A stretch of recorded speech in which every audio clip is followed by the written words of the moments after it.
Welcome back, Defenders. Jake here. It's finally happening. This is the top news story in the world right now. Dollar and euro trade halted on Russia's stock exchange due to new US sanctions. So yesterday, the Moscow Stock Exchange was down over 10%, and it would have gone down farther, but people were prevented from selling. You can prevent people from selling by just not allowing them access to their money. So the websites for most Russian banks were offline yesterday. Alfa Bank disappeared. This is used by many Kremlin insiders. Same is true for Gazprom Bank. Their website is still down. And there's more Russian bank websites down than up. So sure, high traffic can crash a website temporarily, but for all these sites to go down at the same time in the same way for the same length, it's obvious the Kremlin did this. The Kremlin did this to stop people from panic selling. So what's happening here with their stock exchange no longer being able to trade in dollars or euros? Russians can now only buy euros and dollars on the secondary markets via banks. This is huge. It will become much harder and more expensive for both ordinary Russians and Russian companies to buy these currencies and sell them profitably. The latter is crucial for exporters. Imports in Russia will become more expensive, especially given that the sanctions hit amid Russia's ongoing struggles with access to yuan liquidity. The ruble will become even more volatile, and the black currency market is likely to emerge. So Russians did line up at physical bank branch locations to buy dollars and euros to try to exchange their currencies. There are some videos online I'll link down below of Russians lining up outside of banks in Moscow and St. Petersburg. But for the average Russian, I don't think they're trying to panic buy euros and dollars. This is the response from the elites, the people that Putin is trying to protect. So if you can't get a fair market exchange for dollars and euros on an international exchange, then you have to go to a bank. And banks can charge whatever they want to change your currency to euros and dollars. So here are some of the exchange rates being offered, this one being the most egregious, 50 to 200 being the spread.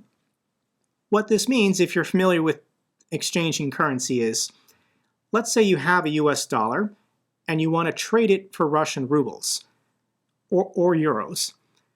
They're saying if you have a dollar or a euro, they're only going to give you 50 Russian rubles. And if you want to buy 1 US dollar or 1 euro, you have to pay 200 Russian rubles. This is highway robbery. Wow. So why is this happening? What triggered this panic in the Moscow Stock Exchange? US widened sanctions against Russia over the Ukraine invasion. And I'll link this website down below if you want to dig into the weeds. This is the website for the US Department of the Treasury. And they list the 300 companies that they just applied fresh sanctions to and why. This is a pretty long list. This is pretty far-reaching, everything that just was announced. But here's the summary. This list of new sanctions targets 300 entities and individuals in order to degrade Russia's capability to pursue its war of aggression against Ukraine. The list of individuals includes people from Russia, China, Belarus, Kyrgyzstan, Turkey, and the United Arab Emirates. These are some of the main players, but why are they having an effect now? US widened sanctions on Russia to discourage countries such as China from doing business with Moscow. Here's the breakdown. There is wide understanding that export controls are failing to stop Russia from acquiring critical components for its military-industrial complex, specifically chips, semiconductors going inside Russian missiles. To try to fix the situation, President Biden is effectively conscripting banks to implement export controls. This is a shrewd move. Banks are faster and better equipped to implement U.S. sanctions and export controls than other types of firms are. Basically, if you sanction a company, they just create a new shell company, and it's the same people doing the same operations just under a new name.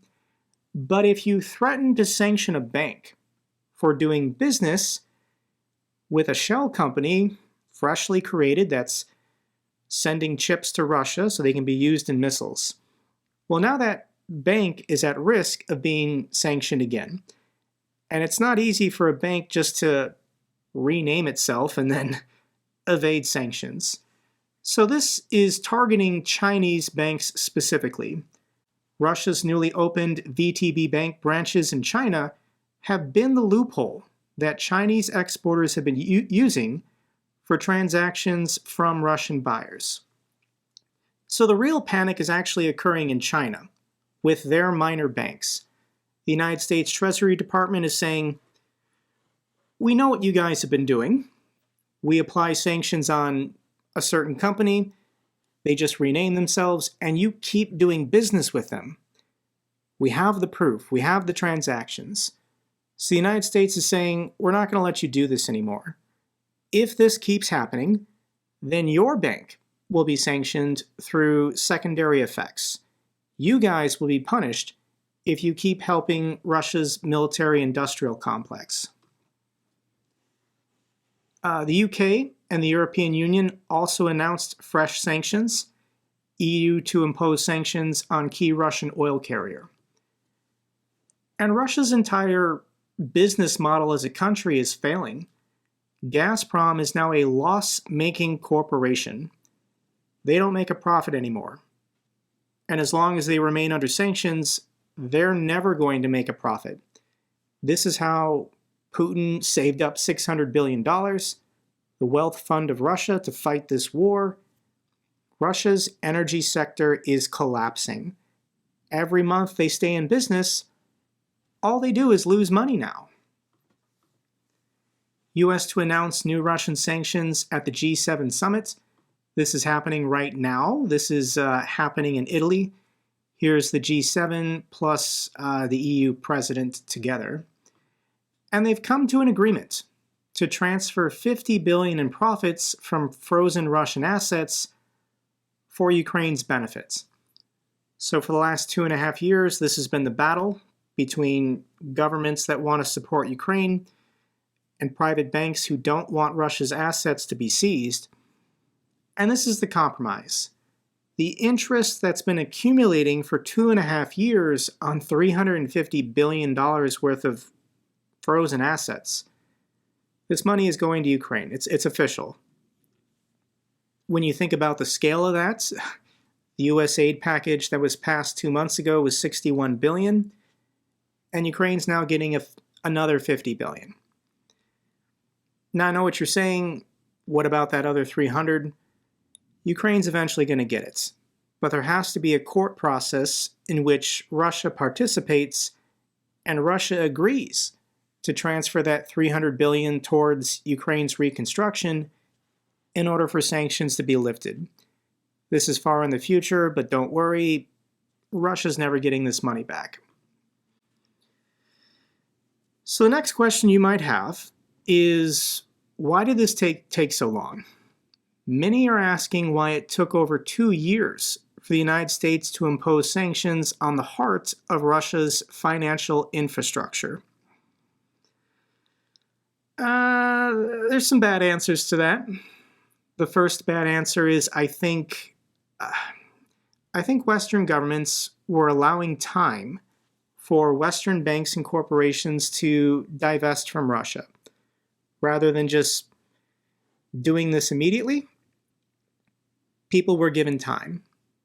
They were given time to pull their assets and pull their money and pull their people out of Russia before the nuclear option. The other one is, I think there's been a serious shift from the Biden administration. I think for the last 2.5 years, there's been this balancing act where Western intelligence has been trying to prevent the collapse of Russia. If Russia collapses, new warlords will emerge. These warlords taking control of various resources and territories will all have nuclear weapons. This is a nightmare scenario. And I think there's been this dream, this fantasy, this hope that Russia would realize they're fighting a losing war and they would just retreat back to their own country. But we're 2.5 years into this nonsense, and Putin is willing to kill everyone to win, if he thinks he can.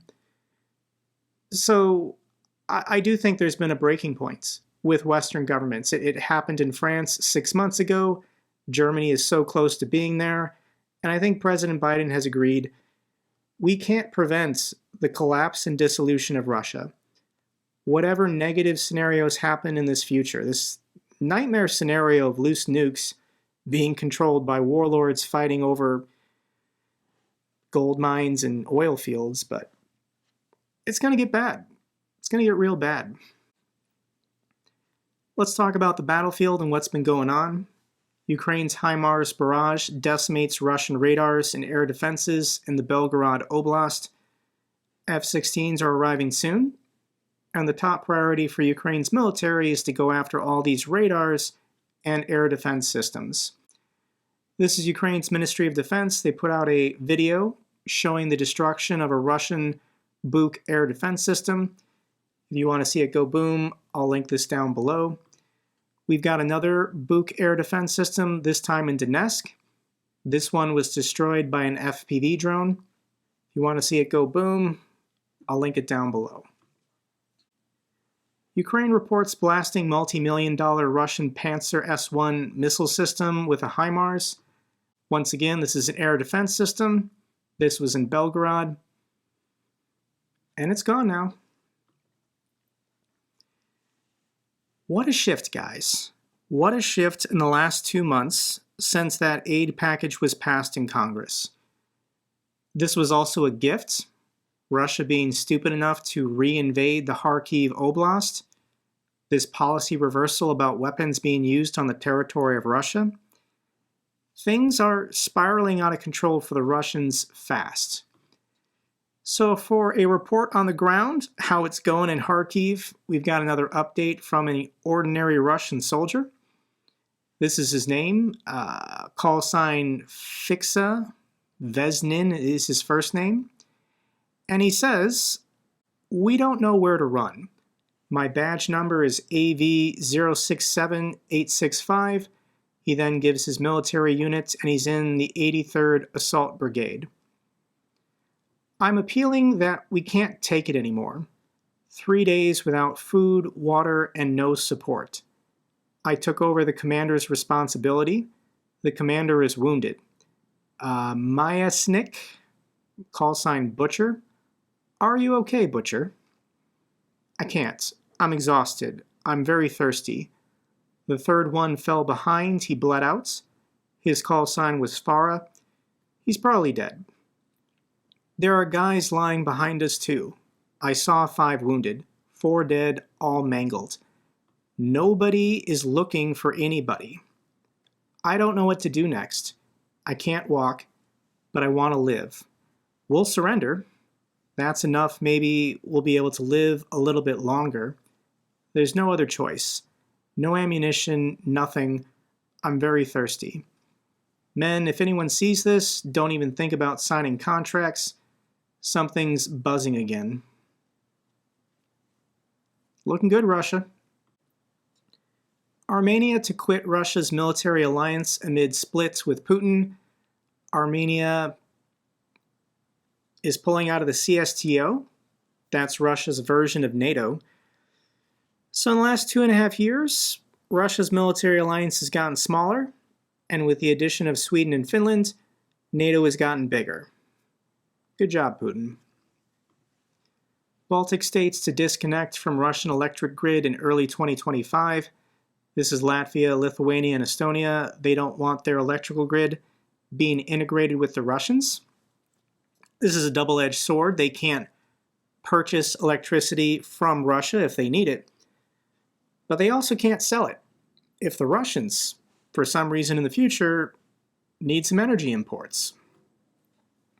Partisans, Russian communication station destroyed in sabotage attack in Moscow. There are partisans all over the Russian territory, sabotaging train cars, starting fires, and it looks like a cell inside Moscow destroyed a communication station. So what's Russia's response? They've been taking a lot of losses lately. Russian nuclear-powered submarine arrives in Cuba. This is supposed to intimidate or scare the American people so that the United States changes policy. And they did it again. They made a video such as this like a year and a half ago. I think it's the same group of people. But they're once again taking to the streets of Moscow, demanding that their government nuke the United States. Let me show you a little bit of this. За Белгород, Донбасс и Крокус! Берем США в фокус! Для победы России требуем ввести полетные задания в наши стратегические ядерные ракеты и нацелить их на города Соединенных Штатов Америки! Ярс, Сармат и Посейдон! Берем прицел мы! Вашингтон! На Вашингтон! На Вашингтон! На Вашингтон! На Вашингтон! На Вашингтон! На Вашингтон! Nobody in the United States is paying attention to these people. Nobody is scared. After 2.5 years, nobody is taking Russia's nuclear threats seriously. Whatever benefits Russia thinks they get from constantly threatening to nuke us, it's worn off. People aren't paying attention. U.S. spy plane gets front row seat to latest wave of Ukrainian missile strikes in Crimea. This is the U.S. Air Force Global Hawk surveillance drone, and it takes off from a base in Sicily, and then it just flies back and forth over international waters in the Black Sea, conducting reconnaissance of Russia's entire military in the southern district and Crimea. Just goes back and forth, collecting information. The U.S. Air Force then passes it along to the Ukrainians. But they got a real good view of the destruction of all those S-300 and S-400 air defense systems a couple days ago. According to the Institute for the Study of War, Russia began transporting fuel across the railway of the Kerch Bridge again.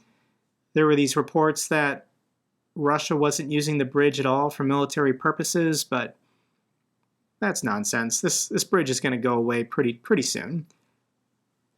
This month, guys, I think this month, before July 1st, something's going to happen to this bridge. NATO and Hungary agree Orban will not block greater Ukraine support. Orban was threatening to veto some more stuff, but the European Union was telling him, we're going to take away your voting rights if you actually do that. So instead he was given this carve-out where Hungary doesn't have to participate in any funding or exercises involved with giving aid to Ukraine. Whatever, dude. Let's get to the good news for Ukraine. The United States announced they will be transferring an additional Patriot system from Poland to boost Ukraine's air defense systems. This is according to the New York Times. It should arrive in the next few days. And then Germany also announced a third Patriot system that they will be giving to Ukraine. President Zelensky made a trip to Germany, and he was part of the transfer ceremony.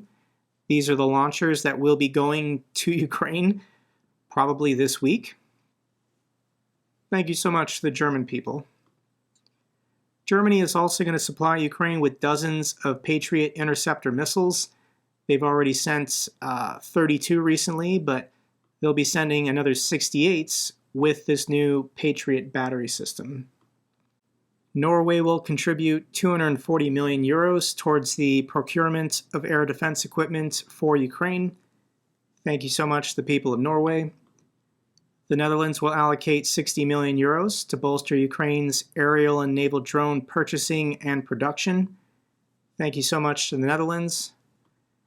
Lithuania will transfer 14 of their M113 armored personnel carriers to Ukraine this week. Thank you so much to the people of Lithuania. Italy has approved a 140 million euro package for Ukrainian infrastructure. Thank you so much to the people of Italy. Estonia will deliver Mistral-type anti-aircraft missile systems and missiles to Ukraine as part of a latest military package. Thank you so much to the people of Estonia. Final clip I have for you is, once again, Ukrainian journalist Maria Avdiva. She's back in the city of Kharkiv, and she says there's a difference. Due to the change in policy, the city of Kharkiv is now safer. Hello from Kharkiv, everyone. A quick update for you since I'm in the city today.